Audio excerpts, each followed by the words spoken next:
Every single one of you watching this video right now is going to have multiple catalytic moments in your life that, if you have the eyes to see it, can be grounds for the most powerful and profound transformation that you could ever imagine. But the truth is, if you don't take these experiences, these catalytic moments in your life in a certain way, if you don't see them in a certain way, they can pass you right by. And you'll carry on living your life the same person, showing up, feeling the same way, thinking the same thoughts, doing the same things, and going in the same direction. But there is a way to wire in a certain perspective shift where you're able to take these moments that will happen to everybody multiple times, and rather than letting it just pass you by, you're able to sort of alchemize it into the most profound transformation you could have ever imagined. So I want to share with you in this video just a few different examples of how a certain experience came down the pike of my life and I was able to utilize it to completely level up my life. It's happened multiple times, and I really want to emphasize that it's determined by the way in which you look at it and the way in which you go about it. So there's going to be multiple things that happen in your life that are able to sort of create and manifest these transformations in your life. And one of those is something like a near-death experience. Now, let me tell you about the time that my lung collapsed, which caused me to stop vaping like that. Now, we all talk about being addicted to this or that, whether it's alcohol or weed or cigarettes or other drugs or whatever it is. We're all addicted to it. We talk, oh, it's so hard to stop, and you have to taper off and slowly wean off and all these kinds of things, and oh, I keep relapsing. The truth is, it's because you're not ready to be done. You're not ready to be done. But when something happens, that catalytic moment comes down the pike in your life where you see it as the window into freedom, it's not hard at all to stop. And that was the case with me when it came to my lung collapsing. I'd been vaping since I was 16 years old, and my lung collapsed 2 years ago when I was like 22 or something. And I was addicted to vaping. I had no plans or intentions of stopping. I knew the whole story of, oh, it's not good to be vaping, but I didn't really give a shit. I didn't care. But then all of a sudden, I felt this pain in my chest at work one day, and I'm like, what the hell is this? And then the more alarming part was that when I bent over, I felt like this gurgling up my back, and then when I stood up, it would go back down, and then when I bent over again, it would come back up, and I started to realize something's not right here, and I felt this like violent stinging pain in my chest on this one right here, this left lung. I didn't know it was my lung. I thought I was just like bloated or something. So I went into the emergency room or the hospital or whatever, and they did an x-ray, and they said, yeah, you have a collapsed lung. You need to go to the emergency room because this can get worse really quickly.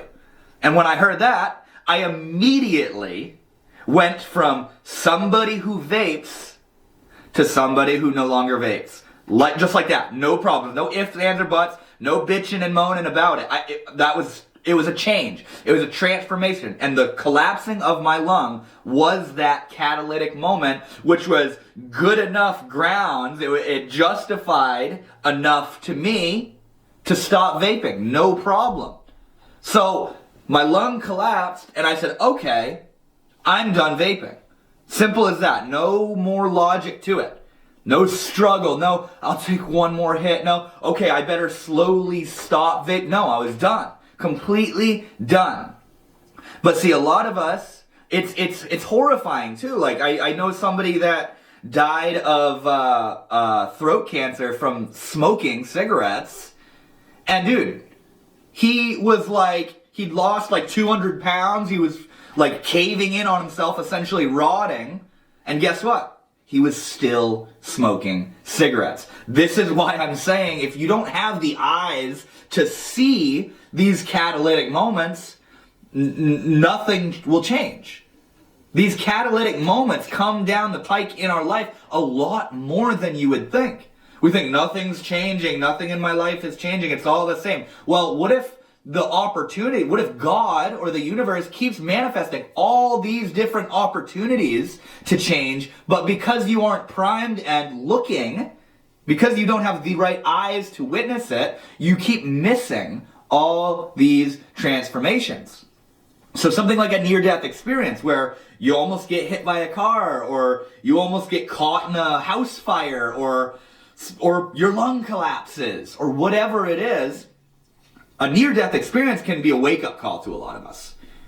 To stop living our lives in a certain way, to start doing something more, or to start doing something less, or to completely cut something out of our life. And that was the case with me, where my lung collapsed, and I just let go of vaping, just like that. It was a little bit physiologically hard, which you can't blame because you've been pumping all these chemicals into your body, nicotine, for years and years and years, and then you stop. So your body has this rebound effect. It has this recoiling effect where it needs to sort of equalize a little bit, you know? And another thing I learned, if you're somebody who's addicted to something or other and wants to stop, this is just a little tip for you. The withdrawal symptoms are you getting better.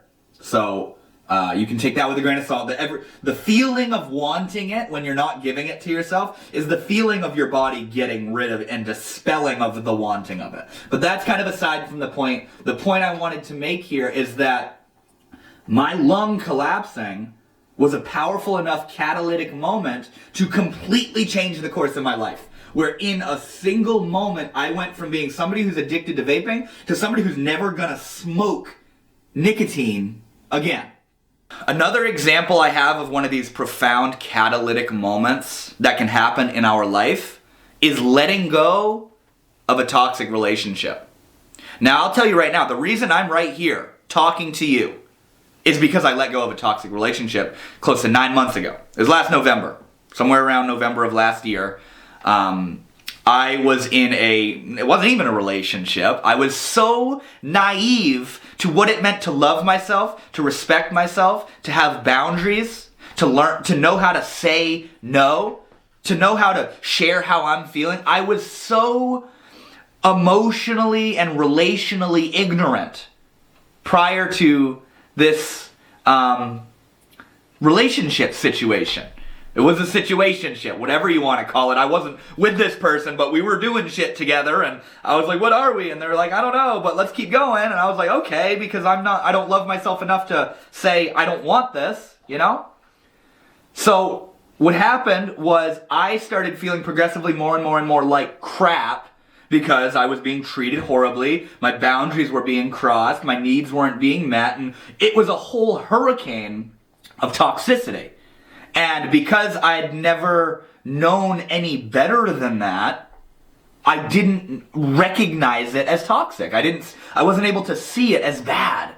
So therefore I thought I just had to keep working at it. Oh, this is a really hard one. We're gonna work through this together, right, baby? You know? Even though it's absolutely horrific dynamic. We're not a match.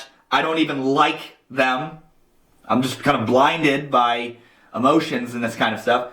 But it got to the point where the toxicity grew to such an extent that something clicked in my mind. And what happened was I realized I have to let this person go. I have to tell them I'm sorry, but we're done talking. Like completely cut ties with them. And so I cut ties with this person, and like for a few weeks, for a couple months, I was like, oh, I shouldn't have done that. I wish they would come back. I should go back. Oh, no. It was this oscillating panic because I'd never chosen myself before. And that's what happened was when I let go of that person, when I said no to them, I said yes to me. And that right there woke something up in me. Where when I let this person go, I literally had like a spiritual awakening. Now see, it wasn't a spiritual awakening of the mystical and the divine and God and consciousness and that kind of stuff like what I had had years ago at like 16. This awakening was an awakening of coming back into my body and coming back into a grounded sense of self more so than I ever have. and the level at which I was experiencing confidence and self-love and motivation and inspiration and creativity and passion and expression and projection of me, and not being afraid to own who I am and own my quirks and say what I feel and say no to the person that's doing something that I don't like, it went on overdrive. It's why I even, go back into my YouTube channel. 9 months ago, this kind of stuff wasn't happening. And what happened in tandem with saying no to this relationship was this bomb of self-love and self-acceptance and authenticity and sort of stepping into my power. What came with that was suddenly, oh my God, I want to be a YouTuber. I'm gonna be a YouTuber. It's not even that I want to, it's I'm going to do it. And before this awakening, 9 months ago, you can go back and check it. I made a video like once a month. Now I make like 2 to 3 videos a week. And I don't know where the hell it's coming from. It just happens. It's just being born. And I bought a camera and I bought a light and I started working on my videos and editing my videos and curating the videos, and I just became a content creator. My shorts and my Instagram and my writing and my newsletter and the events that I host on Zoom and all this stuff. Passion, passion, passion. All coming out of saying no to a shitty relationship. Now, a lot of us are afraid to say no to the person that treats us like shit because we think we can love them into treating us right. We think we can be there for them enough and have enough hope and be patient enough that maybe, hopefully, potentially, possibly, one day, they'll see our light, they'll see our worth, and they'll give us what we're so desperately craving. But you know what? I don't know about you, but I'm done guiding somebody along by the hand of how to treat me. Of saying, okay, and don't do that, and if you could you be there for me, and hey, do you mind not fucking around with other guys while we're to please? Are you kidding me, bro? Somebody crosses your boundary, somebody tells you who they are, believe them. And if what they tell you isn't what you want, let them go. Have the respect and the backbone to let go of that which you don't want. When I look back on my old framework of thinking of how I justified staying with horrible partners, it literally does not. It's like a puzzle piece that doesn't fit. It doesn't fit. Doesn't make sense. It doesn't gel. It's an old version of me that I am no longer. The version of me now can't tolerate or will not tolerate stuff that doesn't resonate with me. And it was a profound liberation of energy. It's something that I will never have to worry about again, of abandoning myself or not choosing myself or being with somebody that I don't want to be with, but maybe if I love them harder and double down on the affection and double down on letting go of my boundaries, maybe then one day they'll no. Done with that. So something as, I was going to say something as simple, but letting go of a toxic relationship, and this doesn't have to be a romantic relationship. This can be a friend, a family member, a coworker, an employer, or an employee. Doesn't matter. It doesn't matter who it is. By you choosing yourself, it may seem like a simple sort of negligible act of I just lost my friend, or I just lost my partner, or I just said no to my toxic boss. It may seem like that on the surface, but bro, you don't know what's going on bubbling down beneath the surface. You know how they talk about ending ancestral trauma? You could be the first one in your bloodline to have reclaimed their power.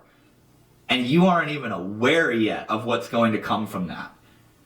So you may only see the negative at first when it comes to letting go of this person, because it's hard and there's a natural grieving process. But get ready, because if you stay true to that energy of owning who you are going to transform in a way that you could have never imagined.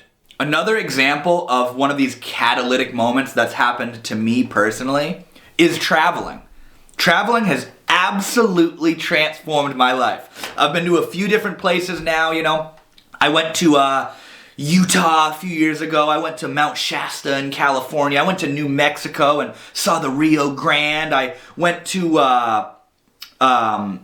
Montana a couple weeks ago with my mom and visited Glacier National Park. But see, the one that really blew my mind was going to Sedona, Arizona.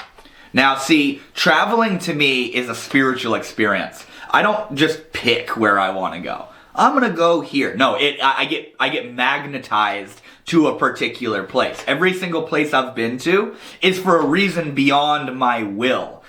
Like I used my will to get there, but the reason I went there was for a deeper calling.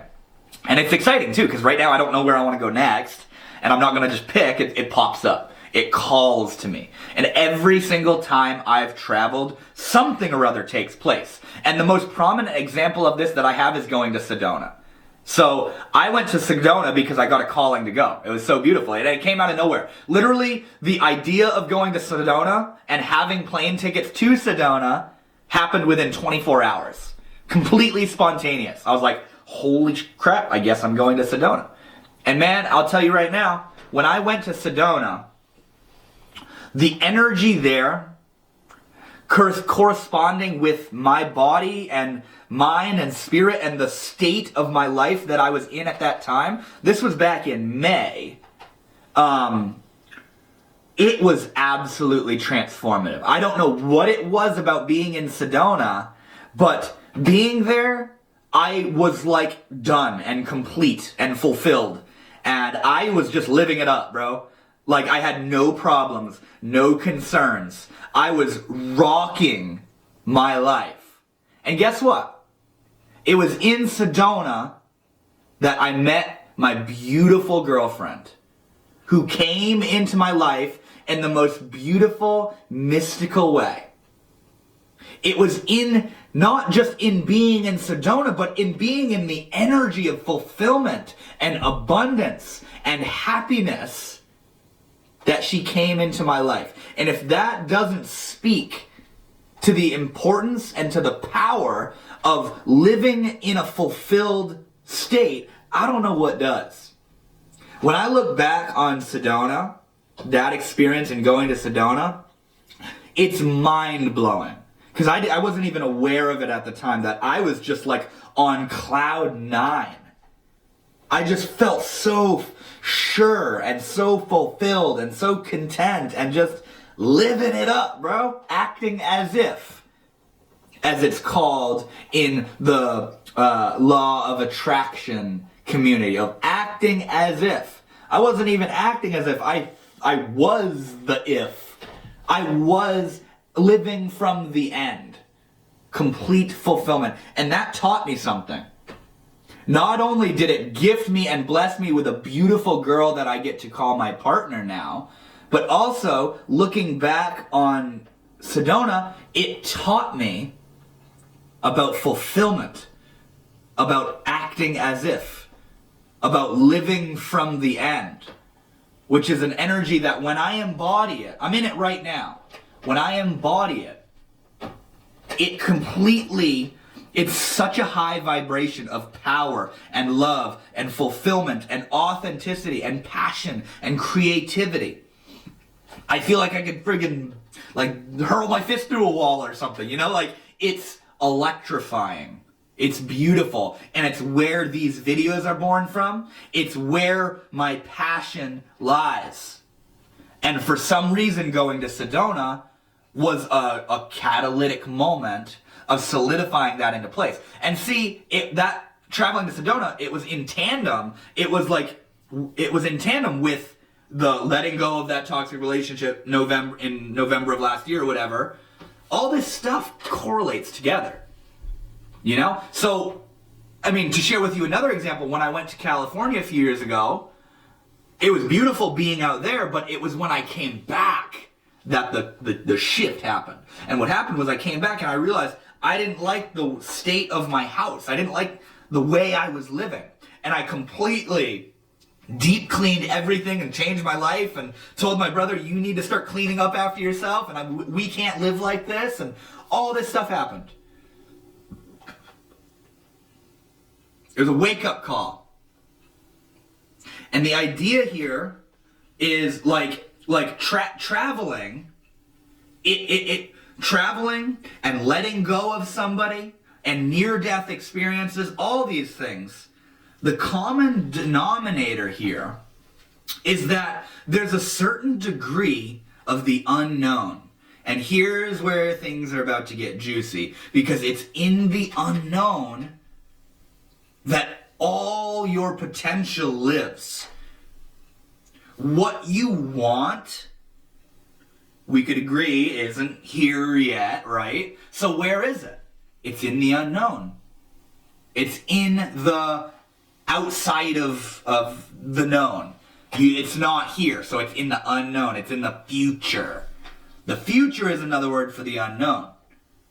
The unknown becomes manifest when you come outside of your comfort zone. If you're afraid to travel alone, and you book a ticket and travel alone, you're going to be petrified. But you know what? Not only are you going to be petrified, but you're going to wake up. You're going to be awake. You're going to be lucid to your life. And you're going to see things in a completely different way. You'll learn about culture. You'll learn about the beauty of the world. You'll learn about the resilience that you actually have in being alone. If you let go of that toxic partner, you're going into the unknown, bro. Because all you know is being with this toxic person. And then you let them go. Now you are completely vulnerable. It's like raw, exposed nerves. It's vulnerable. It's raw. It's nasty. It's intense. But you know what? It's in the unknown that you wake up. You wake up.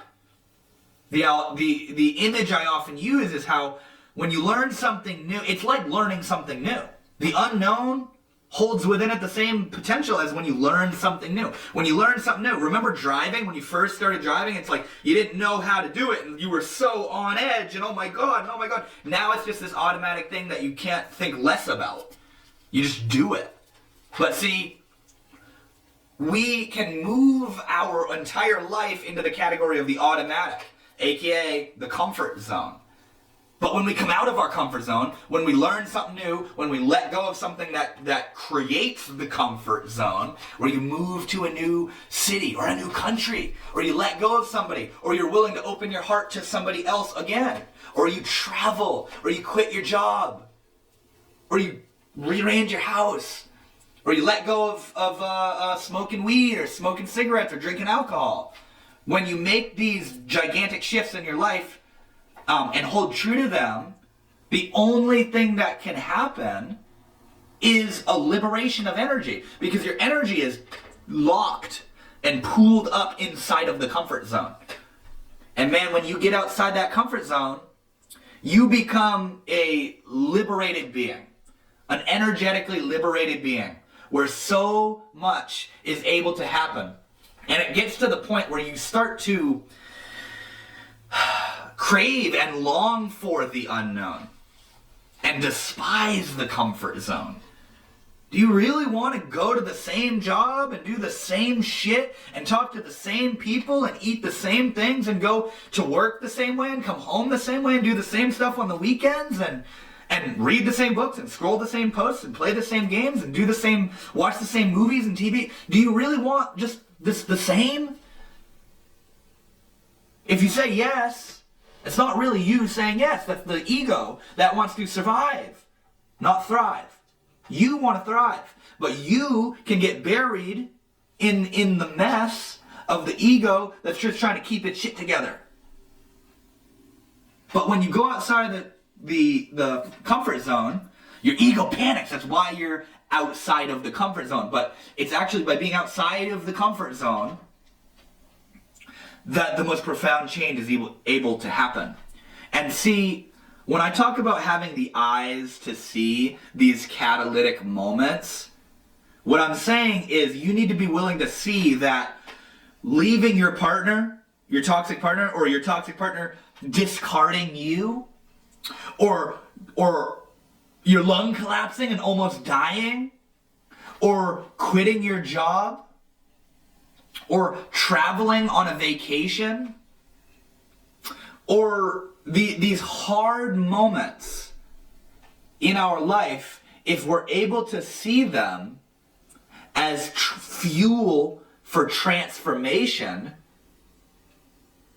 it can sometimes act like the opening of floodgates that lets the held back dam of your spirit pour forth. And man, you'll go from exhausted to not being able to do enough. Just like that. When you can see these moments, these catalytic moments in your life, or even if a loved one dies, that can be grounds for change. Like the first person I think of, you guys know Wim Hof, the breathing, the Wim Hof method, the cool, edgy, spiritual guy, ice baths and shit. His wife died, and he went into a deep despair, and it was in the cold that he discovered himself. That's just one example of how death can transform our lives. Death can transform our lives, whether it's somebody you love dying or you almost dying. A toxic relationship or a healthy relationship can transform our lives. Traveling can transform our lives. Getting outside of your comfort zone. When I talk about wiring in a different way of being, where you can sort of wire in these transformations, that's what I'm talking about. You want to start getting out of your comfort zone. You want to start doing stuff that you don't usually do. You want to start trying things out that you don't usually try out. Obviously, take that with a grain of salt, but what I'm saying is you want to begin to exercise your ability to do new things. Or, as I like to say, to do today different. That's my mantra, that's my motto. Do today different. Don't do yesterday today. Do today different. Thank you guys so much for watching. And before I close off this video, I want to say, if you like this video, or if you watch my videos and this kind of stuff resonates with you, and you have something that you would want to talk with me personally about, if you go down in the description below, there's a link where you're allowed to book a free call with me where we can discuss what's going on and if working together would be a good option for both of us. So if that calls to you, I highly recommend it. It's completely free, and we'll just chat for a little bit and see how things feel between us. But with that said, I hope you guys enjoyed the video, and thank you so much for watching, and I'll see you all in the next one.